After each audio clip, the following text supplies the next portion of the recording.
ஏர் என்றால் ஈரமும் போர் என்றால் வீரமும் கொண்ட மருதநாட்டின் மன்னர்கள் இந்த தேவேந்திர விழாவிற்கு வருகை தந்த அனைத்து ஊர் முக்கியஸ்தர்களுக்கும் மற்றும் களத்தூர் எத்தனை போன்ற அனைத்து தேவேந்திர உறவுகளுக்கும் என்னுடைய மனமான நன்றியை தெரிவித்துக் கொள்கிறோம்.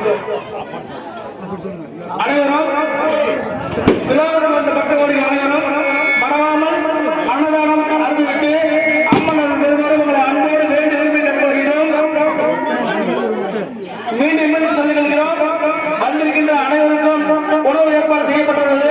ஆகையால் அனைவரும் வந்து அன்னதானம் அறிவித்து செல்வதற்கு உங்களை அன்போடு வேண்டி விரும்பி கேட்டுக்கொள்கிறோம். அது மட்டும் அல்லாமல் இந்த காலத்தில் ஒரு கட்டுப்பாட்டோடு சிறப்பாக இந்த புத்தாவத்தை நடத்திய புதுக்குறை இளைஞர்களுக்கும் அவர்களுக்கு வழிகாட்டியாக இருந்த அண்ணன் ரவி அவர்களுக்கும் அண்ணன் மனோகரன் அவர்களுக்கும் அண்ணன் குமார் அவர்களுக்கும் மாப்பிள்ளை சங்கர் அவர்களுக்கும் மற்றும் அண்ணன் குஞ்சி அவர்களுக்கும் சிமன்ராஜ் அவர்களுக்கும் அனைத்து